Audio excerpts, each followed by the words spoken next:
Bonjour à toutes et à tous et bienvenue sur Alterlove TV pour un nouvel épisode autour du film Alterlove, à la rencontre des gens qui ont fait le film. On retrouve aujourd'hui Jonathan Taïeb, donc auteur et réalisateur du film, mais par ailleurs aussi distributeur et producteur du film. Et c'est en sa qualité de producteur qu'on va échanger aujourd'hui ensemble. Euh, on va tout de suite évoquer la particularité on va dire du projet, qui est que donc pour le film Alterlove, tu as créé une société de production, Annex 3, avec deux associés. Euh, on va donc rentrer dans ce sujet, dans cette casquette de producteur. Et donc, je t'invite à nous parler d'Alterlove puis ce point de vue et de cette expérience de producteur, nouveau producteur, du coup, avec une société de production qui a ses particularités, un projet particulier. Donc, déjà, pourquoi avoir eu ce besoin, cette envie de peut-être créer pour Alterlove la société de production ad hoc? Merci et bonjour Marc Aurel. Effectivement, on a créé la société Annex 3 avec Damien Béaco et Paul-Maxime Koskas en décembre 2023. On a tourné Alterlove en janvier 2024. Donc, à peine un mois après, on était déjà sur notre premier tournage, en sachant qu'évidemment, un film qui se produit généralement, ça met plusieurs années. Donc l'idée, c'était justement de créer un support de production pour une manière assez originale de produire du cinéma en France. C'est-à-dire qu'en fait, déjà, ça se base sur 100% d'argent privé, sur des budgets aux dépenses optimisées. Donc on est élargi à moins d'1 million d'euros, mais pour l'instant même à moins de 500 000 euros, avec des thèmes forts, contemporains, des, des castings, j'ai envie de dire malins, avec un mélange de jeunes talents, de guests plus confirmés, des choix de comédiens qui ne sont pas forcément évidents dans les lectures des scénarios et des projets. Donc c'est vraiment une histoire aussi de transmission qu'on a envie de placer au cœur de notre système de production, parce que c'est la même chose chez les techniciens aussi qu'on va chercher. On a vraiment envie d'avoir un énorme panel générationnel, enfin voilà, c'est de la mixité à tous les niveaux, et ça nous semble vraiment être porteur ensuite d'un sens à l'intérieur du film. Donc on voulait, voilà, donc là je suis parti un peu dans tous les sens pour commencer, mais il y a le pôle financier et technique de la production. On tient à évidemment faire ce type de film dans des budgets restreints, mais en étant 100% légal, conforme, euh, officiel. Donc on obtient l'agrément de production qui généralement dans cette tranche de budget n'est pas forcément évident parce que ça coûte beaucoup plus cher de tourner dans les conditions avec les salaires par exemple des minimums légaux ou euh, ou toutes les règles quoi, de production qu'on impose à juste titre en France. Et voilà, donc on avait vraiment réfléchi et on s'est entouré des partenaires qu'il nous fallait pour pouvoir mener à bien ce projet de petite structure à échelle très humaine pour faire des films atypiques, voire marginaux, accompagner des auteurs qui ont des regards singuliers et tenter des choses qu'on ne pourrait pas tenter dans des films de production plus conventionnelle. Ce qu'on aimait dire pendant la production d'Alterlove, je le dis de notre propre projet, donc c'est pas du tout réducteur, mais c'est peut-être de créer une sorte de division 2, comme au foot, des films de cinéma en France, où on peut vraiment avoir les moyens de faire des choses, les faire de manière protégée légalement et comptablement, j'ai envie de dire, vérifiée, qui permet d'avoir un socle assez solide pour grossir de manière très organique, et malgré, enfin, je faisais le parallèle avec le foot parce que aussi bien la division 2 ou la 8e division, on voit des fois dans la Coupe de France que finalement c'est le petit qui gagne contre le gros. Donc on s'était vraiment dit qu'il y avait la possibilité, malgré les différences de budget, malgré l'inexpérience qu'on peut apporter au premier abord, qu'il y avait la possibilité de faire des choses. Un film, enfin, voilà, on sait que c'est pas le budget qui compte, c'est l'implication qu'on y met, c'est la manière dont tout le monde est lié. D'accord, mais est-ce que l'idée, si je comprends bien, c'est de pouvoir, permettre une production, en fait, professionnelle? En gros, que la professionnalisation, vraiment, que la qualité professionnelle n'est pas réservée, en fait, à des films, à la production conventionnelle, avec des budgets très importants et donc de pouvoir permettre effectivement, l'émergence de nouveaux talents, heu, de faciliter ça par rapport au système et aux cadres qui sont actuellement, en place. Oui, alors je pense qu'il y a autant de manières de produire que de producteurs et que de sociétés de production, mais malgré tout, grosso modo, il y a 2 manières de produire en France. Soit on est, agrémenté par le CNC, soit on l'est pas. L'avantage de ne pas l'être, c'est qu'on n'est pas soumis aux règles de législation du cinéma français. Donc, on n'est pas obligé de payer un certain montant à un technicien, on peut le payer au salaire minimum légal en France. Donc la différence de prix, elle est tellement importante que la question se pose. Le fait de rentrer dans l'agrément de production, ça ouvre la possibilité de d'ouvrir le droit à des aides automatiques pour les films suivants. Et donc, petit à petit, plus vous avez de films, plus vous avez d'aides, plus vous avez de possibilités de le faire. Moi, ce que je me suis rendu compte de mes précédents films, c'est qu'en fait, tout le système est très lié. Il est vraiment hyper bien fait. Parce que si vous n'êtes pas agrémenté, une chaîne de télé ne peut pas vraiment l'acheter.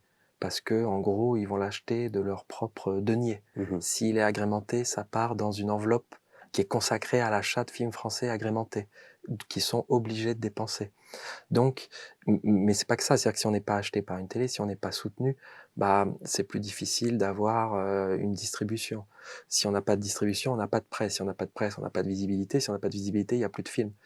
Là, on s'est dit, ok, on va commencer doucement, on va tester, on va tatillonner vraiment en production en mettant les éléments les uns après les autres. Mais effectivement, l'idée, c'était de dire, on est capable, dans des budgets très réduits, très restreints, de proposer l'agrément de production et du coup de mettre une première pierre à un bâtiment qui pourrait être, enfin qui pourrait grossir de lui-même au fur et à mesure des films et des années, tout en s'ouvrant la possibilité d'être ultra lucide, enfin dans les films qu'on défend, je veux dire dans les thèmes aussi, parce que c'est pareil, produire un film, ça passe par beaucoup de guichets commerciaux différents.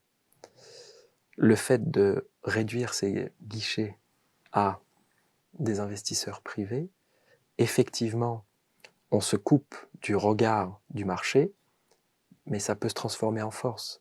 Ça veut dire qu'on peut se rater totalement et faire un film dont personne ne voudra, pour X ou Y raison, mais cette fraîcheur, cette indépendance, ce regard un peu à côté de la société, ça peut totalement être super étonnant. Enfin voilà, on peut aller sur des territoires sur lesquels les autres auront plus de mal à aller parce que tel guichet va dire nous on veut pas ça, nous on veut pas ci, nous on veut pas aller sur ce territoire-là. Et ça c'est intéressant parce que ça permet sur un film de tester des choses, de proposer. Enfin moi je trouve ça assez beau, peut-être plus en tant que réalisateur que producteur, mais de se dire je sais pas à quoi ça va ressembler, je sais pas cette idée-là ce qu'elle va donner. Dire ça à un producteur, c'est impossible. C'est complètement Clairement, lunaire. ouais.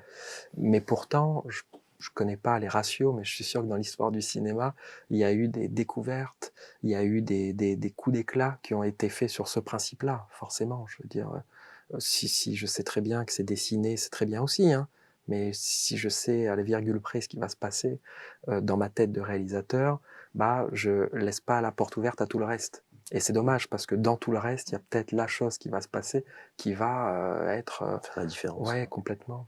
Donc du coup, enfin voilà, il y a plein de choses qui s'entremêlent pour permettre la naissance de films atypiques. OK. Et donc travailler dans ce cadre, enfin pour Alter Love avec, Annex 3, ça te permet déjà d'envisager donc le futur avec des films, Mm.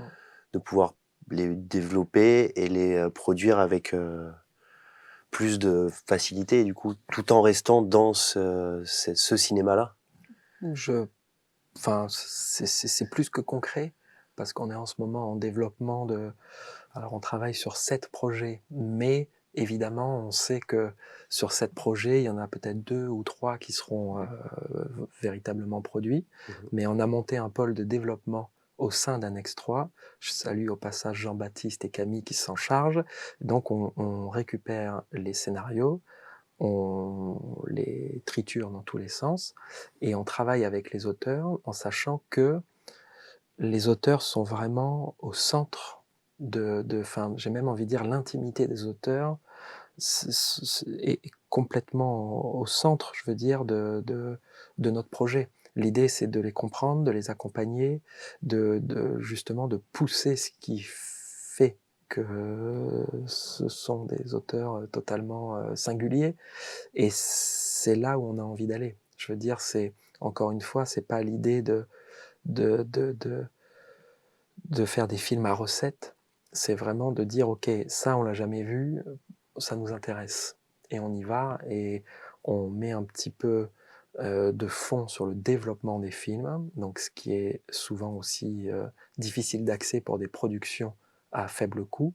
Mais là, c'est évidemment le scénario qui prime, et du coup, on accompagne et on finance le développement du scénario dans l'idée de proposer un film totalement novateur, d'une OK. manière ou d'une autre, je veux dire.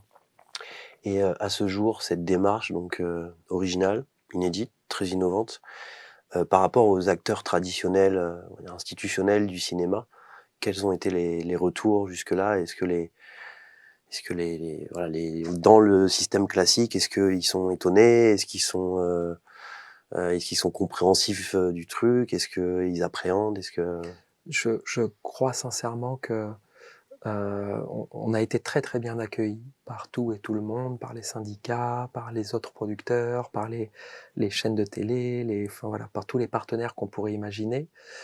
Mais je pense que peu importe la forme que prend une société de production, au final, c'est les films qui parlent. mmh Heureusement qu'on reste encore là-dedans quand même, malgré tout. Donc là, c'est une proposition qui ouvre des possibilités très bonnes, en fait, pour tout le monde. Personne ne peut s'en plaindre parce qu'on ne demande rien à personne. Donc forcément, Mmh mh. on ouvre juste une porte. Et puis, ça coûte vraiment rien de regarder ce qui s'y passe et puis de dire: «OK, peut-être pas cette fois-ci, mais la prochaine», ou au contraire, peut-être qu'on a des ponts à créer.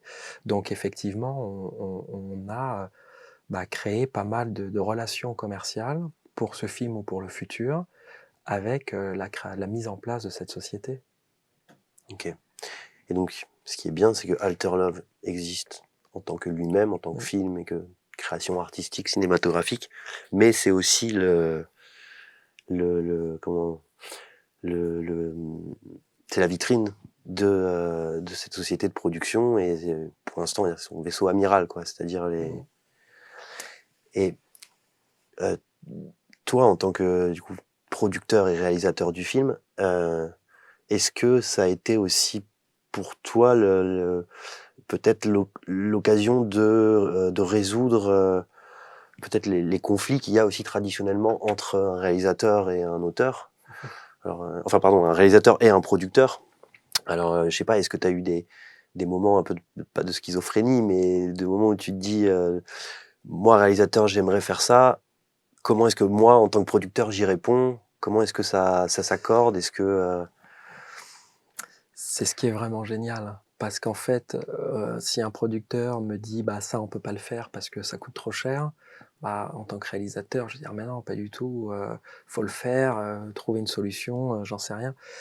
Mais en fait, là, j'ai pas le choix.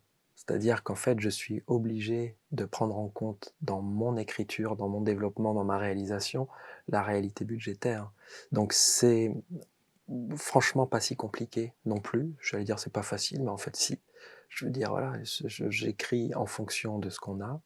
J'imagine dans ce qu'on n'a pas, dans ce qu'on peut avoir. Et puis si je vois qu'il y a un blocage quelque part, bah, je réadapte par obligation. Mais au final, c'est une gymnastique mentale, je pense que tous les auteurs font. Sauf que moi, je le fais d'une manière d'être confronté à la réalité vraiment au premier degré, quoi. Donc j'ai pas le choix. Et Mmh. ça, c'est pas mal parce que je sais pas jusqu'où ça rentre dans mon cerveau pour mon écriture avant même de penser à le produire. Mais je trouve ça quand même hyper riche pour un réalisateur d'être producteur et d'avoir une expérience en tant que distributeur aussi, parce que c'est la même chose de manière Ouais, c'est des plus lointaine encore. Mais être confronté à la réalité des marchés, des limites, de aussi le désintérêt, justement, d'arriver, le désintérêt de la profession en général et le combat que c'est de devoir avoir un créneau pour pouvoir montrer le film, pour pouvoir le défendre s'il faut. Enfin, je veux dire, c'est des discussions qui sont quand même porteuses. Évidemment, le but de tous les réalisateurs et de tous les producteurs, au final, c'est le même, c'est faire rayonner des films. Alors pour différentes raisons, peut-être selon les casquettes, mais le fait de vouloir faire 4 millions d'entrées avec un film hyper personnel et intimiste et singulier et enfin où il n'y a pas de compromis, bon bah ok, ça c'est le point de départ de tous les films qui se font, mais évidemment il y a la réalité derrière. Et moi j'ai vraiment aimé cette expérience, enfin même ces expériences, je veux dire. qu'est-ce que, dans cette expérience, tu retires comme, qu'est-ce qui te semble être la qualité principale d'un ou alors la compétence majeure, d'un producteur? Bah, je peux quand même en parler d'un point de vue extérieur, enfin de personnes extérieures, parce que j'ai donc mes deux associés dans la société, et ils avaient ce rôle du coup de producteur, de recadrer s'il fallait. Et en fait, ce que j'ai vraiment apprécié d'eux, c'est qu'ils étaient toujours très positifs. C'est-à-dire qu'ils m'ont insufflé beaucoup de force et d'ambition, juste en étant vraiment on y va. C'est-à-dire on y va, on a tous les éléments pour le faire, on n'attend rien en retour. Enfin, je dis ça avec des guillemets, mais je veux dire, il n'y a pas la pression voilà, de tel diffuseur ou de telle société de crédit pour faire le gap financing ou je sais pas dans quelle direction aller, mais je veux dire, souvent il y a des boules dans le ventre au moment de montrer le film. Bah là, j'en avais pas parce que de une, on a vraiment donné le meilleur et tout le monde le sait, donc on n'aurait pas pu aller plus loin. Mais surtout, voilà, il y avait personne qui pouvait Donc je pense que le côté sérénité pour un producteur, je le trouve assez, assez exceptionnel en tant que réalisateur à recevoir. Et bon, bah, j'aimerais pour les futurs projets qu'on va produire d'autres réalisateurs, bah, j'adorerais pouvoir insuffler ça aussi.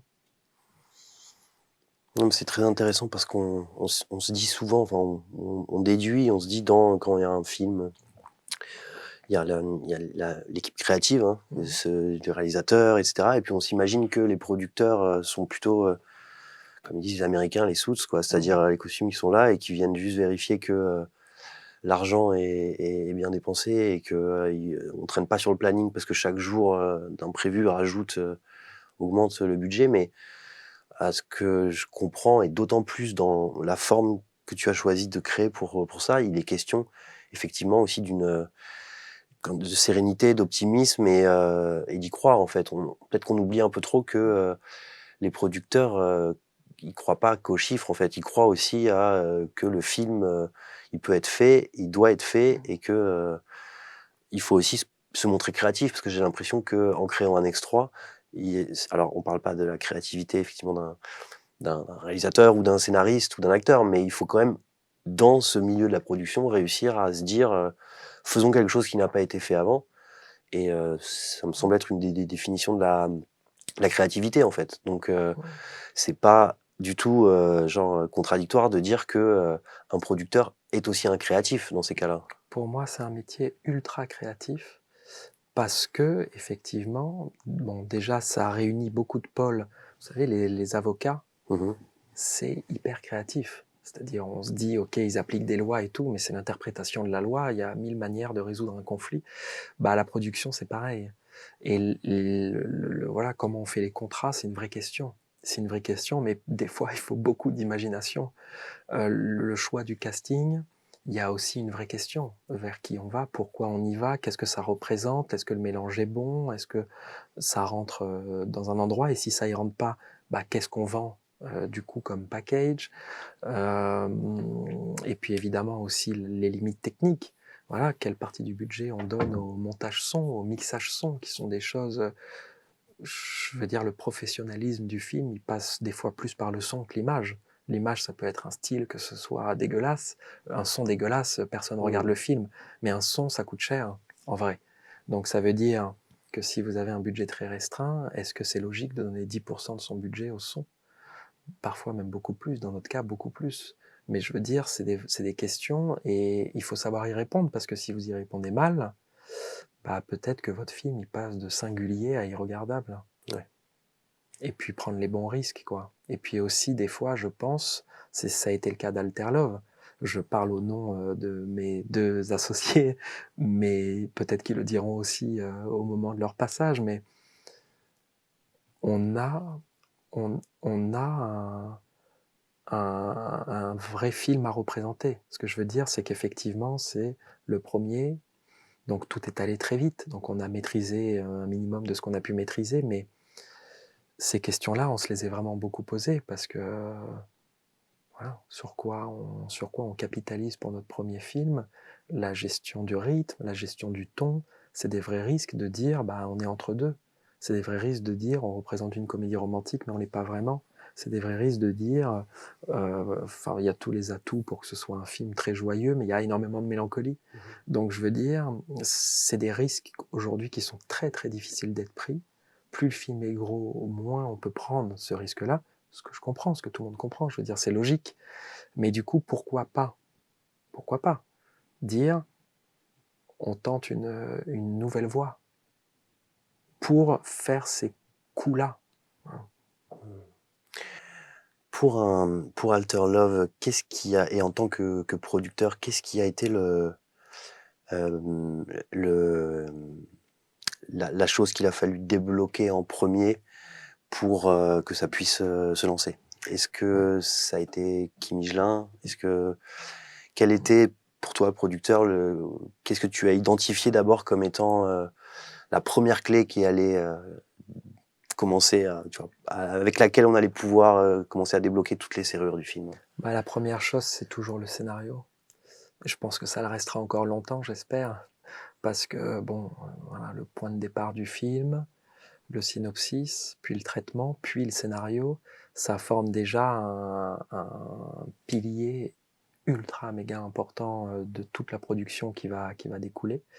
Ensuite, effectivement, c'est le casting. En tout cas, c'est clairement grâce à Kim Higelin que le film a passé un cap de budget. Mmh mh. On était dans une certaine tranche de budget. Et je pense que le fait d'avoir eu l'accord et l'engagement total de Kim assez tôt, enfin, de manière assez étonnante pour nous, bah, très vite, on est passé d'un niveau à un autre, parce que c'était en plein moment de succès du consentement, de nomination au César. Voilà, elle avait gagné le prix aussi à Black Tallinn, qui est un gros festival international quand même. Donc je veux dire, il y avait un engouement autour d'elle qui nous a permis en tant que producteurs de dire, bah oui, enfin on l'a pas dit, c'est même autour de nous que ça s'est présenté à nous, mais ça a mis un certain niveau d'exigence qu'on avait de par le scénario et la production, mais c'est-à-dire que comme ça a été écrit très rapidement et que c'était fait pour être tourné très rapidement et que c'était fait pour avoir un projet finalisé assez vite pour valider tout le process, bah en fait, j'ai l'impression qu'on a gagné 5 ans de société de production en ayant tout de suite un casting assez identifié et qui nous permettent de dire bah ok, on va peut-être pouvoir se permettre plus de folie. Mais de la même manière que Victor Poirier est un jeune acteur peut-être méconnu du grand public pour l'instant, mais qui a un énorme potentiel, mais dont le nom est déjà connu dans le milieu du cinéma. Il y a beaucoup d'espoir en lui. Alors moi, je ne le savais pas en le rencontrant, mais je l'ai appris au fur et à mesure, et encore plus entre le moment où je l'ai rencontré et aujourd'hui. Et puis bon, le reste du casting qui s'est constitué. Parce qu'on a quand même Jérémy Capone qui était un personnage majeur de LOL et qui avait fait une grosse pause dans le cinéma jusqu'à Alter Love. Et on a aussi Christophe Lambert qui est quand même qui nous a quand même fait l'honneur de jouer une scène assez riche de sens pour lui et pour nous et pour le cinéma français, j'ai presque envie de dire, dans notre film, quoi. Et puis plein d'autres jeunes comédiens comme Jean Adrien, comme Gunther Van Severen, Zoé Adjani aussi, Lumina Wang. Enfin, je peux citer tous les noms, et Katerina Rousnak. J'espère qu'on en verra beaucoup ici. Voilà, Julien Nakache. Enfin, il y a beaucoup de rôles de têtes qu'on a l'habitude de voir ou qu'on a déjà vu ou qu'on va prendre l'habitude de voir ces prochaines années. Donc ça, c'est